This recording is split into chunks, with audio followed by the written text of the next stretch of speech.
As you can see, I am at T-Mobile Park, and at this point, it is 1 day away from opening day. And we're here today because we're going to see some of the fancy new food items being offered here at the ballpark in a couple of the club areas. Also, we're going to hear from the Mariners President of Baseball Business Operations, Katie Griggs. So we're looking forward to that. Stick with us. There's going to be a lot more ahead.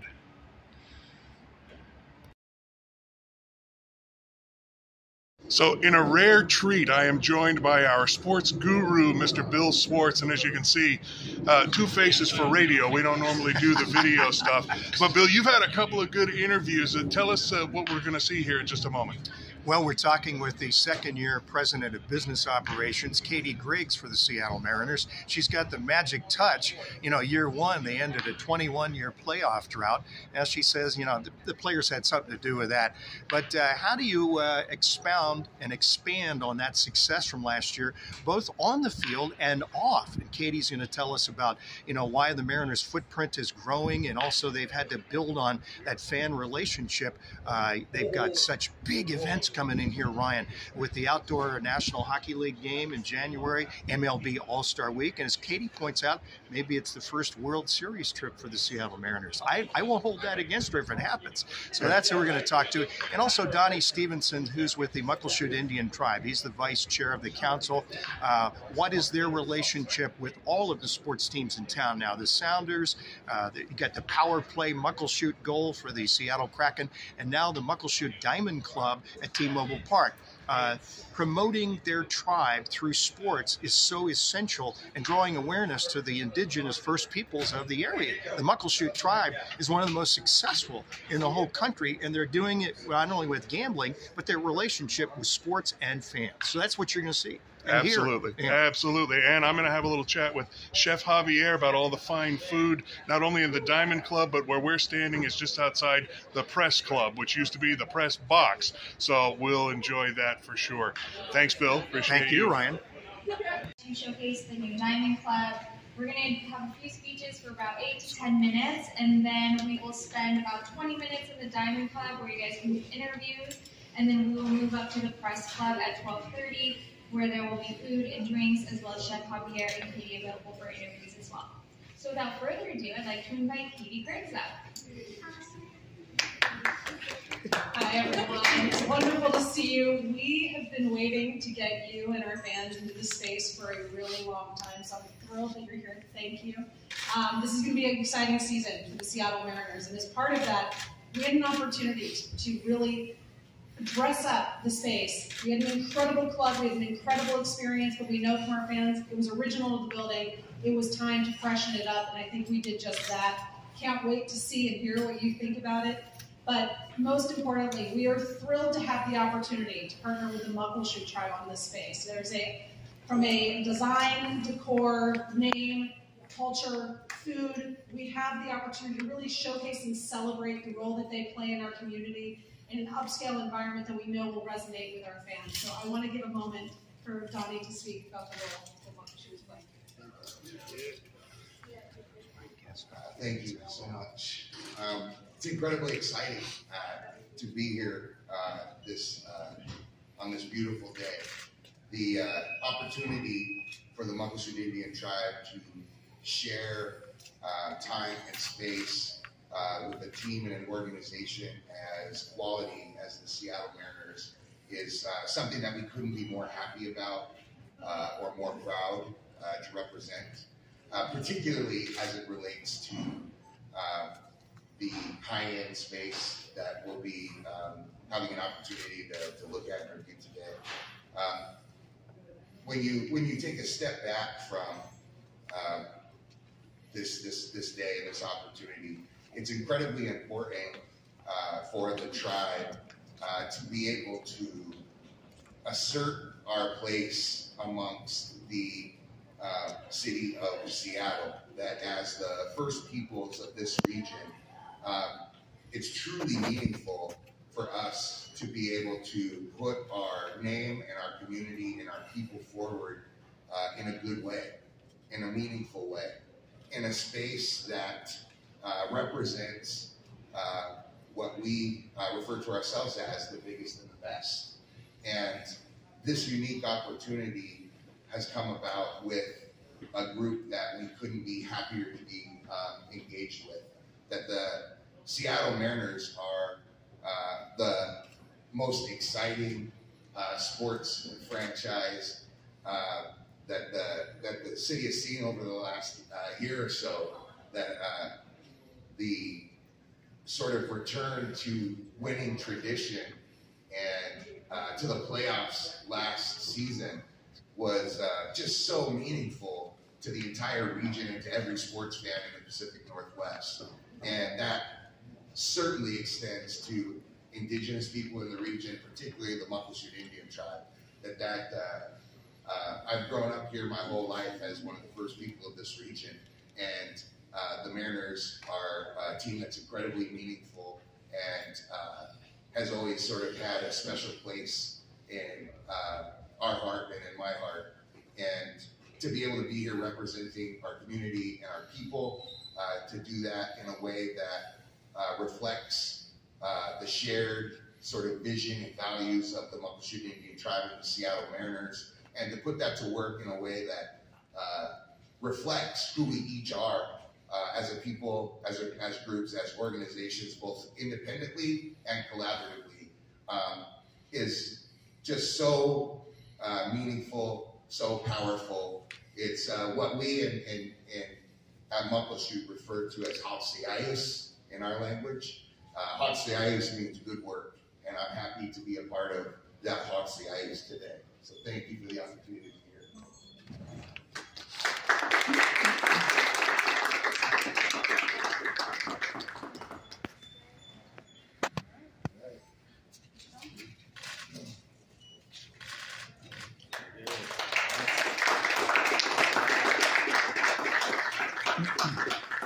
I'd like to take the opportunity in acknowledging who we are as Indigenous people to invite Muckleshoot tribal member Brandon Moses forward.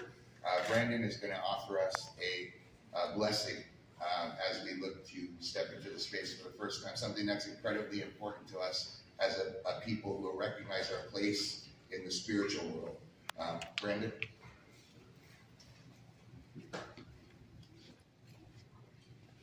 Thank you. I'm glad to be here on this excellent day, beautiful day. I'm going to go ahead and say a short prayer and a song that we use at home. Foxmass man, stateless on spread. Oh, my sister, Marcy, I truly think and praise you today as we come here and build this wonderful building, this new sign, Marcy. The collaboration between our nation and the Mariners, Marcy. As you shine a light on from the CEOs to the players to the grounds crew, Marcy. I truly thank and praise you and just ask you to bless the ones that all had their hands in the work here, Marcy. All the ones that helped design, and all the ones that done the construction, Marcy. I just have to lift our hands up to them and just give them praise that they can take home with them to their families, Marcy.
on this day. Marcy, and I truly thank and praise you for each and every one that made their way here to be here today. Fuck, smash, man, state, smash, state, song, spread. Oh, my sister. Fuck, smash, man, state, smash, state, song, spread. Oh, my sister. Fuck, smash, man, state, song, spread. Oh, my sister.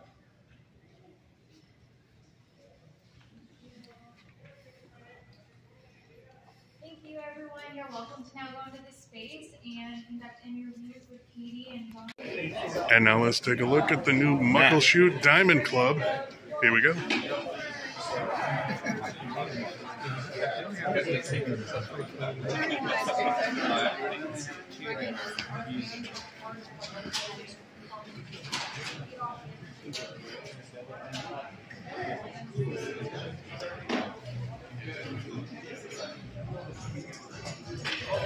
A big, beautiful space and a wall of Mariners baseball cards, which is pretty awesome.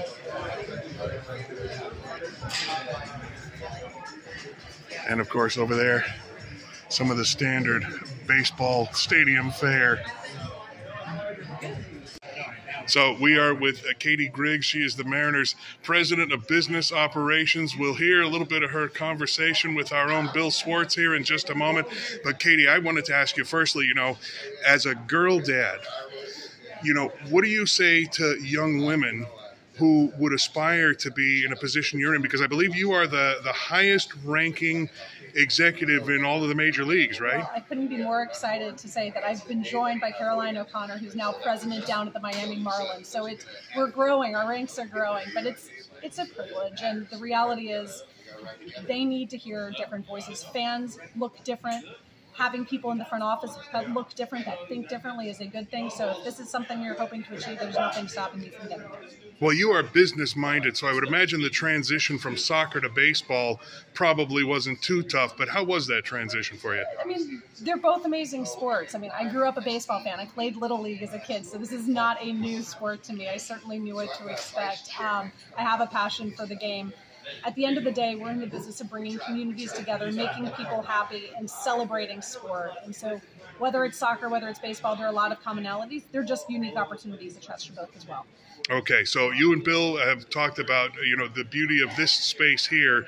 For the rest of us who are sitting out, in the seats and enjoying this beautiful ballpark, what kind of new fun stuff can we expect this year? A lot of new fun food and beverages. We know that our fans like things. We're really excited to have Moto Pizza joining us later this spring. But for us, one of the things we heard loud and clear from our fans last year was how much they appreciated the role of the value menu. We know that it's not just about the ticket price and getting into the ballpark. Dollars are tight, and our fans are looking to how do they make sure they have a good experience inside the ballpark as well.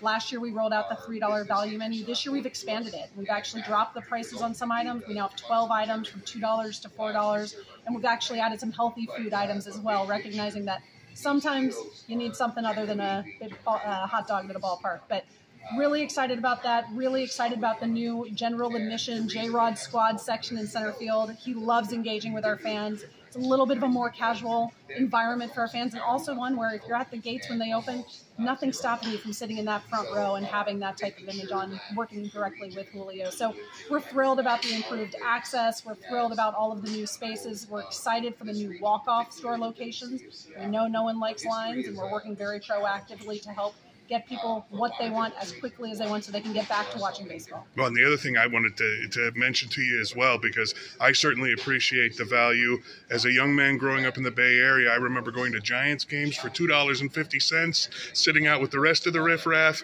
and over in Oakland for $3.50. So I'm sure it's much appreciated that folks, have an affordable experience to be able to get here. Yeah. For us, we recognize baseball's for everyone, and we haven't necessarily always done the best job of making sure that we created that opportunity for all of the different people in our region. So we have a lot of outreach efforts to different community groups, ensuring that not only is there access from a financial standpoint, but that every single person who walks through the gates of this ballpark feels welcome and has an incredible experience. Okay, last thing. Obviously, tomorrow is opening day. Everybody is very excited. How are we feeling about the season? Last season, as you know, was pretty exciting. I'm feeling fantastic. I can't wait to get started. How about the fellas? How are they doing? I think they're pretty excited, too. Excellent. Katie Griggs, Mariners President of Business Operations. Thanks, Katie. My pleasure. Oh, how do you do that in inflation and still make it affordable for families? It's about making the same choices that we make at home and recognizing that there are certain things that we absolutely have to have, and the opportunity for us is how do we make sure that we're presenting them at a price point that all of our fans can afford. So the nice thing about our market is different fans want different things. Our goal is to create price points and products and experiences that meet those different needs of all. Whether it's a new Muckleshoot Dining Club or the Hatchback or the other properties that are now in this whole footprint, why is this essential to look forward with all of the events that are coming in here? NHL Outdoor, the MLB All-Star Week, etc. World Cup 2 years down the road. Don't forget the World Series. And the World We're looking to have that there as well. No, for us, we view this as an opportunity to showcase the incredible region in which we live. This is about not just us, the Seattle Mariners, not just here at T-Mobile Park. It's an opportunity to elevate the entire region. We know we're going to have fans traveling in from all around the country and from many other parts of the world. We wanted to ensure that we were able to show them what we believe is the best ballpark in all of this. When you're competing for entertainment dollars, are you also competing about people who stay home? And you're trying to convince them, come out, enjoy live baseball at our place. 100%. We get asked about that a lot. I view that it's not just share of wallet, it's share of watch. Right? People have a lot of different things that they can choose to do with their time, especially in a region as incredible as ours, where you have really a wealth of outdoor activities, cultural activities to do.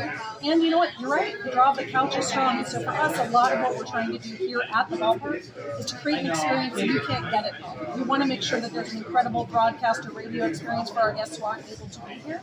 But there's something special about being at T-Mobile Park, and we want to be able to share that with as many people as we can. Scott Service and the players have nervous butterflies for the home opener. How about the president of operations on the other side? Always. We're all looking to go out and win, whether it's on the field or in the ballpark. We're all looking to do our absolute best to get our fans together. So butterflies, yes, but mostly exciting. Katie, thank you for the visit. Thank you so much. Appreciate you. And this is Bill talking to Donnie Stevenson, Vice Chair of the Muckleshoot Tribal Council. So excited to have the opportunity to partner with this tribe. Are there tangible results? Not only people are aware of the tribe, but they want to come and do more things at your casinos or everywhere else you have your footprint. Yeah, so I do think that, generally speaking, when we go into and engage in a relationship and a partnership like this, there are a number of different boxes that we're looking to check. There are a number of different priorities that we're looking to accomplish.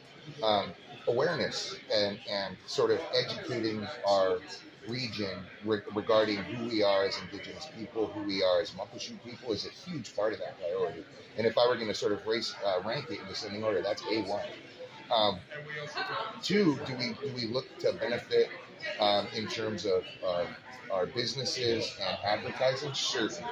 And the reality is that professional sports, particularly teams like the Seattle Mariners, just draw so many eyes, and they have such a large following and fan base that if you can leverage that and put it to work for priorities that you're looking to accomplish, it would be foolish not to. Particularly, I think, when the values of your organizations align in such a direct way, and that you can sort of see the things that matter to you reflected back to you by the groups that you're working with. If you can find that and the fan base and the number of eyes that are attracted all in one place, it couldn't be a better fit for us. There are a few things in life which bring people together. Music's one, Yep. and sports. And so it has the power to be inclusive and diverse, and we see that with the Sounders, with the hockey team now, the Kraken, which they have the Muckleshoot power play, I believe. Yeah, absolutely. So is that another reason to jump on board with the Mariners, the inclusivity? I believe so, absolutely. So I think that as a Indigenous man in America, as somebody who grew up as a Muckleshoot tribal member, the idea of seeing yourself and your community represented in spaces and places that have been historically difficult or challenging to reach or access, that if as a tribal leader I have the ability to engage in a way that makes that a little easier for the generation that follows me than it was for mine or the one that preceded me, then I would not be living up to my responsibilities if I didn't find ways to engage and to build and to push our people forward. I think the idea of finding a way to bridge gaps and pull people together is needed in this world today, as much as it ever has been. And I agree wholeheartedly that both music, wholeheartedly, and sports certainly are avenues and ways to be able to do that. And the sort of truth of the matter is to be able to be a part of that and engage in that in a way that is a reflection on not only your community, but the larger and the royal we, is incredibly meaningful, and it's powerful, and it matters, especially when you look at it in the context of who we are as a tribal people. That, you know, you look at us historically, the way we define wealth here in this region as a traditional tribal people had nothing to do with money. It had nothing to do with the resources that we had. It had everything to do with how we were able to provide for others and how we took care of other people. So that's our traditional definition of wealth. So when you put that against the backdrop of pulling people together, that it's as traditional a Muckleshoot value as you could ever hope to find. Without looking on Wikipedia, the history books say there were some great athletes coming out of the Muckleshoot Indian tribe. Any of them played professional baseball? Professional baseball, tribal member. I have a tough time. I think we've had amazingly talented and gifted athletes, not only our res, but all tribes and reservation. I think it's widely known and recognized that athletics are a vital part of each tribe's culture and history. Jim Thorpe, the Carlisles would start with him. Oh yeah, he's the greatest athlete maybe ever. Sure. Maybe ever. Yeah. Olympic gold medalist in multiple events.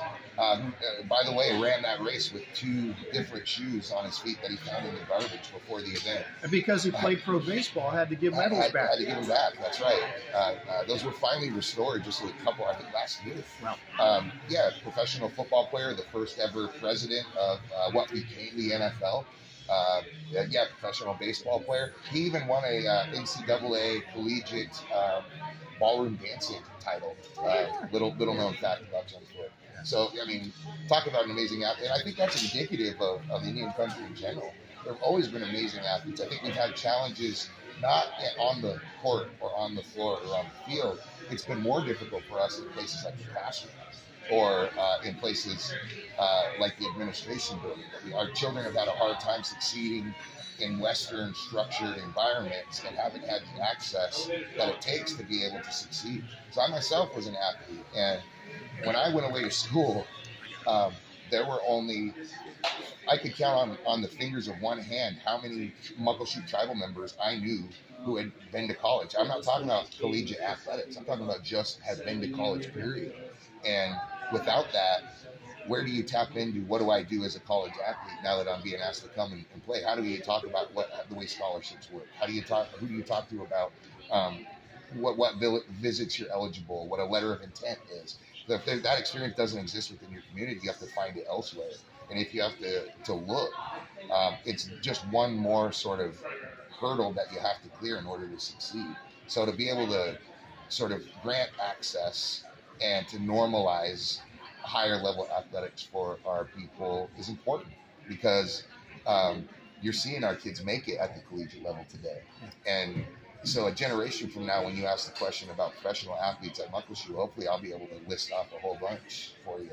We did just have a pro fighter fight at our casino and win, who's undefeated at home. Nice. Shout out Shane White Eagle, Muckleshoot tribal member, the decapitative native, who is a professional athlete, Muckleshoot tribal member who the tribe actually sponsors.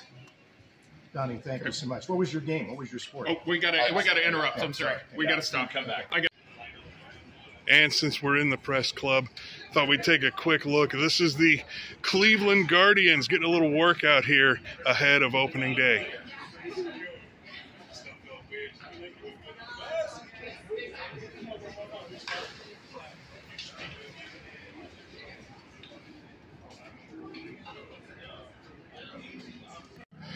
And this is Chef Javier Rosa. He is the executive chef for the Seattle Mariners. He's in his second year. So you got a couple of amazing spaces here to put up some pretty fancy food. What kind of stuff can we expect when we come into the Press Club and the Diamond Club? I'm telling you, perfection. Perfection in the food. I believe last year when I got here, I didn't have this. I didn't have the tools. I mean, sometimes the food, we have to prepare in advance, move the food from one place to the other to make sure that we serve the fans. This year we had the kitchens in the same clubs. I mean, we don't have no excuse. Me as a chef, definitely I wait a whole year to make sure that I got this year, these kitchens. And what I do is perfection. I mean, we have the kitchen. We plan to cook slow, make sure that we cook at the order. We have some Evo instruments in carving stations that we can cook at a minute, any food that we want to. We can make the salad at a minute because we have coolers in the bottom. I mean, we don't have to make a big bowl of salad. We want to elaborate the salad slowly and just do small batches to keep it fresh. All the canapes that we do, and we can do it last minute because the oven's close to the kitchen. I mean, everything will be really, really slow done. We're going to make sure that the client has the best fresh product available every night. And what I do this off-season was going to the produce company, going to the meat company, going to the seafood company to make sure that we bring to the guests the best products, the best seasonal product that we can get, the best seafood, the best meat. I mean, the first game, we're going to have a big steam chip leg of cow that we're going to have for the first game. That's just the beginning of. We're going to have a lot of different items this year, and I'm really excited as I said to put it out. Now, you had mentioned you've been going around shopping for this stuff. Are you sourcing a lot of it locally? Yeah, it's all local. I mean, right now, everything is local. Our produce company is all local. We're trying to go for local farms. All the seafood is local as well. It doesn't go around the area. It's all completely local. It's pretty much Pacific seafood that they hold. The whole seafood is pretty much local, and all the meat as well. I mean, so I'm going local completely. I mean, that's what Sodexo Life and Seattle Mariners want to do. Just sponsor the local product, and that's what we're doing. I mean, just all local. Now, did you say leg of cow? It's a whole leg of cow. It's like a 65 pounds of leg of cow. We have to cook it overnight. I mean, we have to make sure that tonight we have to put it on. So it takes around 12 hours to cook, and definitely that will be something that people will come tomorrow, they will say, oh, wow, this is what we're looking for. Well, it's lunchtime, Javier, so obviously I'm hungry. Tell me a little bit about some of your other specialties the fans can expect coming this season. I mean, all the other things, not only the clubs, the concession stand, newcomers coming in. I mean, we have a Moro Pizza coming in. It's amazing pizza coming in this year. We have a new menu in Edgar's. We have a new menu in the barbecue stand. I mean, pretty much we have fans coming in today for their first game, a practice game. And the fans will experience for the first time all the new items that we have in all the stands. And definitely tomorrow the clubs will reopen. And we're going to have the best food ever out there. Now, are there any dishes for the club rooms, the Diamond Club and the Press Club, that we should look forward to? I mean, definitely. I mean, you should look for like from Octopus Salad. You have to be looking for, right now we're doing a lot of like the Bill Osobuco right now. We're doing a lot of like a Bill Loin for the press today. We have a little bit of like a beef tartare going on today. I mean, we have a lot of selection going on today. Well, it is all fantastic. It's great they got you set up with facilities that are, nearby, so you don't have to do so much moving the stuff around, too. Absolutely. That's fantastic. They give you good kitchens, right? They are amazing. I mean, I got the owners last night, and I had to say, please, I mean, thank you. I really appreciate what you guys did for us. They give me the tools. Now I cannot fail. I have to make sure that I provide the best excellent food out there. It means you got a lot to live up to, too, right? Hey, definitely. I have to set the expectations high right now. Well, from what I can tell, you're not too worried about it. I am not. I'm confident. I mean, we're going to make it happen. Very good. Chef Javier, thanks a bunch. Thank you very much. I appreciate you. Thanks, Chef.